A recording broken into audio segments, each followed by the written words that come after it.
আসসালামু আলাইকুম। আপনি বয়স্ক মানুষ, আমার মার মতন আপনি। আমার মাও আছে, আমিও কোনো মহিলা থেকে জন্মগ্রহণ করছি। আমিও কোনো মহিলার সন্তান।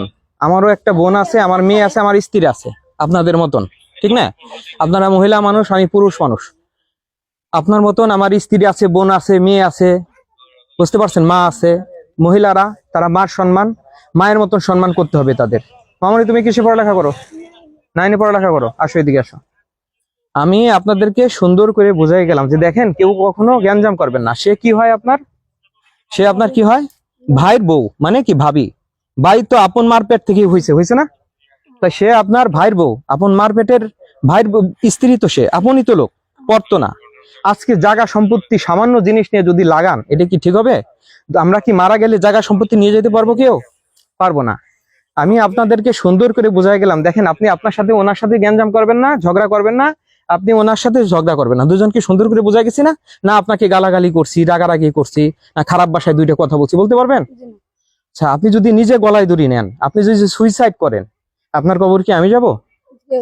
আপনি যদি সুইসাইড করেন, আপনাকে কাইটে ফাইরে আপনার পোস্টমর্টম করবে। পোস্টমর্টম অনুযায়ী তদন্ত হবে, তদন্ত অনুযায়ী যদি কেউ শাস্তি পায়, সেই শাস্তি সে পাবে, মামলা হবে, বুঝতে পারছেন? ইউটি মামলা হবে।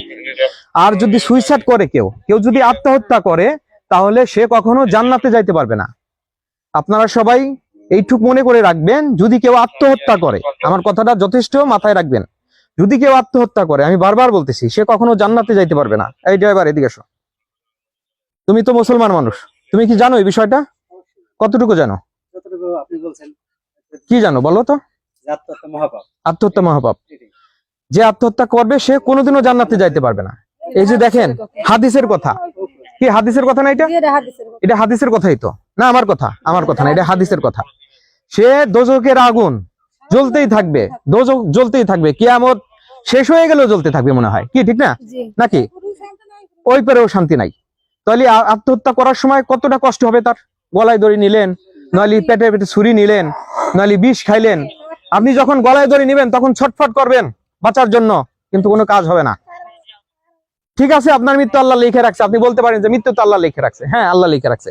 তো আল্লাহ কি বলছে নাকি তুমি সুইসাইড করো? আল্লাহ কখনোই বলে নাই। আল্লাহ বলছে যে তোমরা মিলেমিশে থাকো। কেউ কখনো আত্মহত্যা মহাপাপ, মানে এর উপর তার কোনো পাপ নাই, আত্মহত্যা কইরো না কেউ। যে জন্য আমি আপনাকে বলে গেছি যে আপনাকে যদি আপনার ভাবি যদি কিছু বলে, আপনি ভিডিও করে রাখবেন। দেশে আইন আছে, বিচার আছে। আর আপনার ভাবিকে বলে গেছি যে আপনার ননদ যদি আপনাকে কিছু বলে, ভিডিও করে রাখবেন, আইন আছে, আমাদেরকে জানাবেন, আমরা ব্যবস্থা নিব। বলে গেছিলাম না আমি? না আপনাদের সাথে রাগারাগি করে কথা বলছি, খারাপ কিছু বলছি, বলতে পারবেন? আমিও তো একজন মানুষ আপনাদের মতন। আমিও চাই যে প্রতিটা মানুষ মিলেমিশে থাকুক। আমি জোহরের নামাজ পড়ছি, আপনাদের জন্য দোয়া করছি, আল্লাহ তাদের মিলমিশ করাই দাও।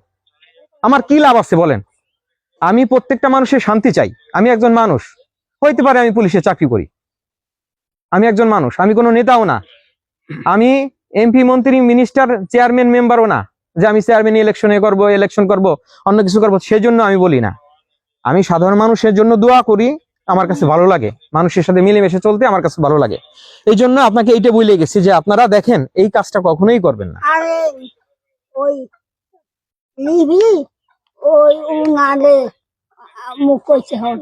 আচ্ছা, ওই বাড়িতে যায় যদি আপনি বলেন, ওই বাড়ির লোক গুলে আইসে যদি কিছু বলে, এ তো আপনার ভাবিরই বলবে, আপনার নিজস্ব লোকরাই বলবে। এটা কখনোই করবেন না। শোনেন, আমি আপনাকে একটা কথা বলি, আমাকে ভাই হিসেবে মানেন, মনে করেন না আমি পুলিশ অফিসার, মনে করবেন আপনি আর ভাই আমি, আপনি সেটা মনে করেন, আপনিও মনে করেন যে আপনার ভাই আমি, মনে করেন না আমি একজন পুলিশ অফিসার, আপনি মনে করেন আমি আপনার সন্তান, ঠিক না? আমি তো কোনো মারপেটের সন্তান, আপনার সন্তান মনে করেন। আমি আপনাদের সুন্দর করে বোঝাই গেলাম না, বলে গেলাম না? তাহলে আমি চাই তো এইটাই, আমি চাই যে মিলেমিশে থাকেন মানুষের সঙ্গে। শোনেন আপা, মানুষের সঙ্গে হাসি মুখে কথা বলাও একটা ইবাদত। আর যখন আপনি রাগারাগি করবেন, তখন আল্লাহ বেজার হয়, কষ্ট পায় যে আমার বান্দা। আল্লাহর সবচেয়ে কাছের প্রিয় জিনিস হচ্ছে মানুষ। আল্লাহর প্রিয় জিনিস কি জানেন? আপা, আমি কাউকে সহজে ভাবি বলি না, আপা বলে ডাকি। আমি মনে করি আমার বোন, যাতে আমার চোখ কখনো খারাপ নজরে না যায়, এই জন্য আমি সবসময় সবাইকে আপা বলে রাখি। আমি কখনো ভাবিও বলি না। আমাকে যারা আমার সাথে মিলেমিশে চলে, তারা কয় যে আপনার ভাবি, আপনি ভাবি না বলে আপা বলেন। আমার কাছে আমি বলি যে আমি আপাই বলে ডাকলে আমার কাছে ভালো লাগে। আমি মনে করি যে আমার বোন, আমার বড় বোন কিংবা আমার ছোট বোন, না উনি ঘর খিলতেছে এই জন্য আপনারা ভাবছেন যে গলায় দই নিতে চান।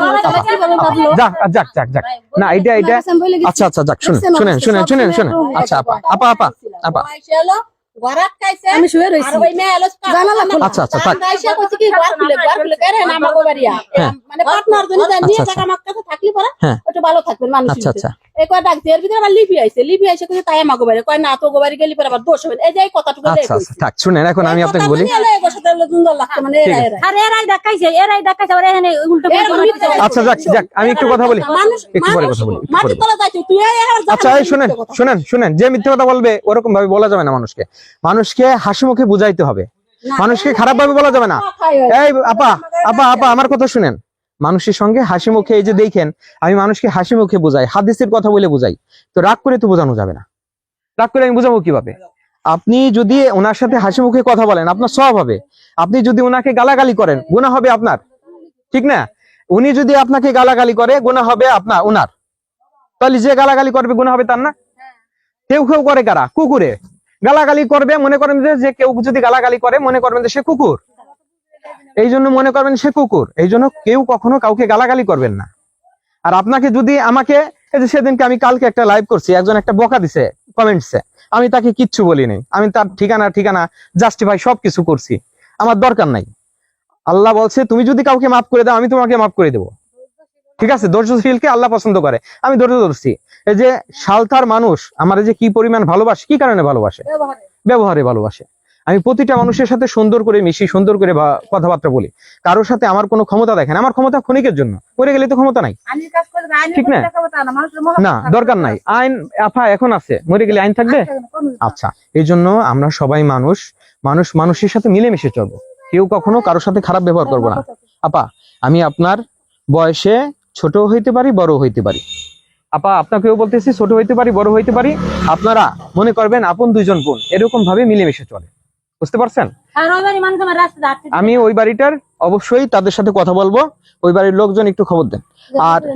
যাও একটু খবর দাও আর সবাইকে বলি আপনারা প্রতিটা মানুষ সবার সঙ্গে সবাই মিলেমিশে চলেন আপা এদিকে আসেন এই আপা আপা আপা আসেন আসেন আপনি তাকে বোন মনে কইরা আপনার হাজবেন্ডের বোন মানে আপনার বোন ওরকম বোন মনে করে মিলেমিশে চলবেন এবং আপা আপনাকেও বলতেছি ভাইয়ের বোন আপনার বোন ঠিক আছে বোন বলে মনে করবেন আপনার আপন বোন সাথে যদি আজকে এরকম কি করতেন না আপনার আপন বোন কিছু বললে আপনি চুপচাপ থাকতেন মনে করবেন আপনার আপন বোন এর বিপদে ও এর আপদে আচ্ছা শুনেন আপনারা মহিলা মানুষ মহিলা ভাই বলে আমার এই সন্তান বানাইছে কয় হলো বাজা ওর ভাই যে সন্তান বানাইছে ওই আজে বাজে কথা যে আমি একটু আগে কি বললাম যে আজে বাজে কথা বলবে সে তো কুকুরে কেউ করে মনে করবেন সেইটা এই জন্য কিছু বলবেন না আমি পারে না এই জন্য ওর ভাইটা বানাইছে থাক বাদ দেন ও যা বলে বলুক আপনি ধৈর্য ধরবেন এই আপা আচ্ছা এই কথা বললে গুনাহ হবে আমার এই যে আমার অগোচরে কি গালাগালি করে না যে কমেন্টসে একজন বকা দিছে আমি কি কিছু বলছি তারে কিচ্ছু বলি নাই আমি আরো তার জন্য দোয়া করি আল্লাহ তাকে ঈমান দেয় এই জন্য সন্তান আমার কুত্তার মতো সন্তান হইছেন কুত্তার মতো জন্ম এইগুলা বললে গুনাহ হবে সবাইকে আবারও বলি যারা ভিডিওটা দেখবেন শেয়ার করে দিবেন আর প্রত্যেকটা মানুষের সঙ্গে মিলেমিশে চলেন মানুষ এখন আছে একটু পরে আমরা থাকবো না সেই জন্য সবাই ভালো থাকেন আর কেউ কারোর সাথে কখনো ঝগড়াঝাটি করবেন না সবাই একটু মিলেমিশে চলেন তো সবাই ভালো থাকেন আল্লাহ হাফেজ আসসালামু আলাইকুম ওয়া রাহমাতুল্লাহ